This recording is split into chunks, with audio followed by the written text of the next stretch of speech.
وَلَنَبْلُوَنَّكُمْ بِشَيْءٍ مِّنَ الْخَوْفِ وَالْجُوعِ وَنَقْصٍ مِّنَ الْأَمْوَالِ وَالْأَنفُسِ وَالثَّمَرَاتِ وَبَشِّرِ الصَّابِرِينَ۔ فرمایا میں ضرور تمہیں آزماؤں گا، میں ضرور تمہیں آزماؤں گا، خوف دے کر، جانوں مالوں پھلوں کی کمی دے کر، اور اگر تم نے صبر کیا تو میرے محبوب انہیں جنت کی اور میری رحمت کی خوشخبری سنا دیجئے۔ اگر کوئی نیک بیمار پڑ جائے تو اس کی اللہ آزمائش فرما رہا ہوتا ہے، اس کی اللہ آزمائش کرتا ہے، اللہ تبارک و تعالیٰ اس پر فضل فرماتا ہے، اس کی آزمائش کرتا ہے۔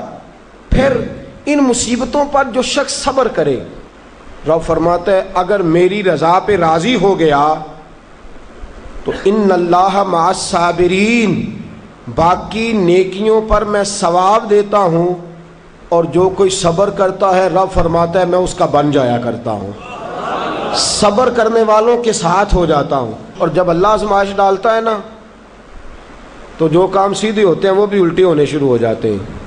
جب خدا کی طرف سے وَلَنَبْلُوَنَّكُمْ بِشَيْءٍ مِّنَ الْخَوْفِ وَالْجُوعِ وَنَقْصٍ مِّنَ الْأَمْوَالِ وَالْأَنفُسِ وَالثَّمَرَاتِ، جب اللہ کی طرف سے آزمائش آتی ہے، جب انسان پر اللہ کی طرف سے کوئی چیز نازل ہوتی ہے، آپ سونے کو ہاتھ رکھتے ہیں تو مٹی ہو جاتی ہے، آپ کسی طرف بھی، بہت سے دوست آ کے کہتے ہیں جی قدم آگے اٹھاتا ہوں جاتا پیچھے ہے کیا کروں، تو میں اکثر عرض کرتا ہوں کہ تھوڑے دن قدم اٹھانا ہی چھوڑ دیں، کیا کریں، بیٹھ کے اللہ اللہ کریں، صبر کریں، دعا کریں۔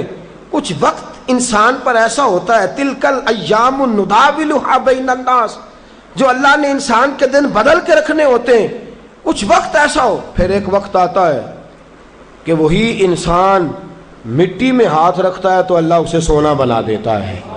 رب آزمائش کرتا ہے، رب آزماتا ہے۔ جو لوگ مصیبتوں پر صبر کرتے ہیں، جو لوگ مصیبتوں پر صبر کرتے ہیں، سید عالم نور مجسم شفیع معظم صلی اللہ تعالی علیہ وسلم نے فرمایا، رب فرماتا ہے ایک بندہ اللہ کی بارگاہ میں کھڑا ہوا، قیامت کا دن ہے، فرشتے نامہ اعمال کھولنے لگے۔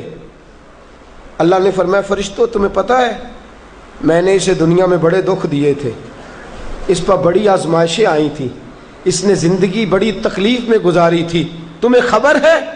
یا اللہ ہم جانتے ہیں، بڑا صابر ہے، بڑا صابر ہے، اس نے صبر کے ساتھ وقت گزارا، صبر کے ساتھ اپنے اوقات کو طے کیا۔ رب فرماتا ہے جو اتنا صبر کرے میں اس کا نامہ اعمال ٹٹولوں، اس کا نامہ اعمال کھولتے ہوئے مجھے شرم آ رہی ہے، سارا کچھ لپیٹ دو اور بغیر حساب کتاب اسے جنت میں داخل کر دو۔ یہ صبر کرنے والا ہے، یہ صبر کرنے والا ہے۔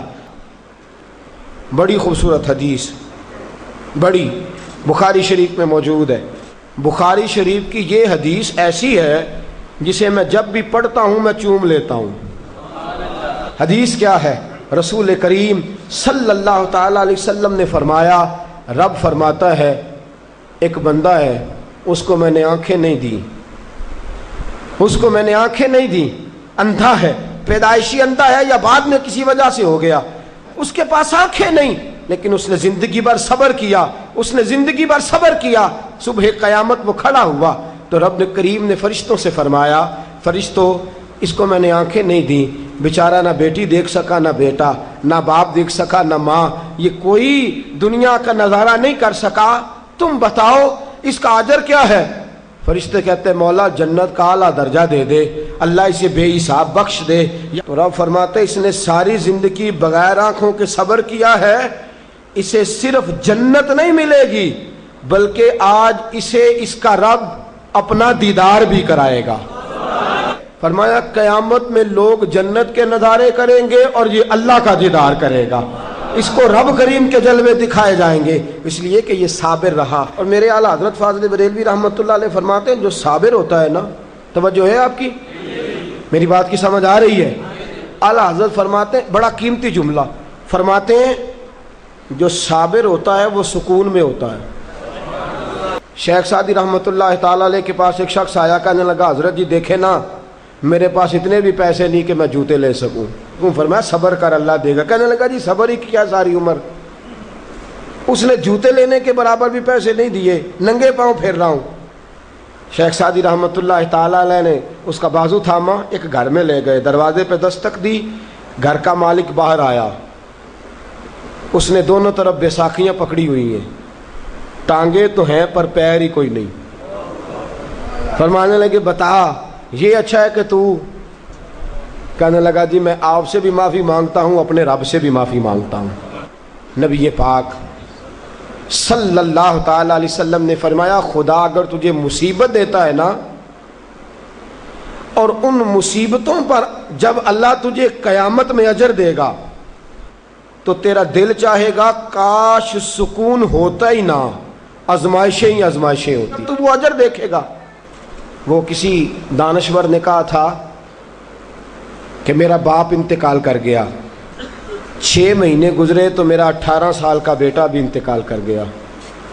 کہنے لگے میں نے اپنے 80 سال کے باپ کا جنازہ اٹھایا تو میری کمر نہیں جھکی، لیکن جب 18 سال کے بیٹے کا جنازہ اٹھانے لگا تو میری کمر جھک گئی، اور رو کے کہنے لگا لوگو باپ کا جنازہ پڑھنا آسان ہے، دعا کرو کسی کو بیٹے کا جنازہ نہ پڑھنا پڑ جائے، بڑا مشکل کام ہے، بڑا کٹھن مرحلہ ہے۔ حضرت ابو ہریرہ رضی اللہ تعالیٰ عنہ فرماتے ہیں اللہ کے محبوب صلی اللہ تعالیٰ علیہ وآلہ وسلم کے صاحبزادے جناب ابراہیم علیہ السلام فرماتے ہیں حضور کے صاحبزادے آپ رات کو جب ان کی ولادت ہوئی تو نبی کریم علیہ السلام ہمارے درمیان آئے۔ جاگیے ذرا غور فرمائیے گا بات پہ۔ سید عالم صلی اللہ علیہ وسلم تشریف لائے اور ہم نے حضور کے چہرے کو چمکتے دیکھا۔ ہم نے کہا یا رسول اللہ موڈ مبارک بڑا اچھا ہے، حضور کوئی خیر کی خبر ہے؟ فرمایا مجھے مبارک دو، اللہ نے مجھے بیٹا عطا فرمایا ہے۔ فرماتے ہیں اگلے ہی دن، ایک روایت ہے کچھ عرصے کے بعد، ایک روایت ہے اگلے ہی دن ظہر کے بعد میرے محبوب نے پیار کرنے کے لیے بیٹا اٹھایا اور صاحبزادے کی سانسیں اکھڑنے لگی۔ رسول پاک کے صاحبزادے نبی پاک کے مقدس ہاتھوں میں سانسیں اکھڑ رہی ہیں، حضور کے دستے مبارک میں صاحبزادے نے وصال کر دیا۔ آنکھیں بند کی تو نبی کریم کی مقدس آنکھوں میں آنسو آئے۔ رات خوشی تھی، رات حضور مبارکیں وصول کر رہے تھے، رات مسکرا رہے تھے، ایک ہی تو رات گزری ہے، 24 ہی تو گھنٹے ہوئے ہیں، آنکھوں میں آنسو بھر آئے ہیں۔ حضرت عبداللہ ابن عمر رضی اللہ تعالیٰ عنہ عرض کرتے ہیں یا رسول اللہ آپ رو رہے ہیں؟ حضور صاحبزادے کا انتقال ہوا تو رو رہے ہیں؟ نبی رحمت صلی اللہ تعالیٰ علیہ وسلم نے فرمایا عبداللہ دل میرا غمزدہ ہے، آنکھوں میں آنسو ہیں، پر میں اپنی زبان سے وہی جملے کہوں گا جس سے میرا اللہ راضی ہوگا، میں کوئی بے صبری والی بات نہیں کروں گا۔ اور یاد رکھیے مصیبتیں اللہ کے پیاروں پر آتی ہیں۔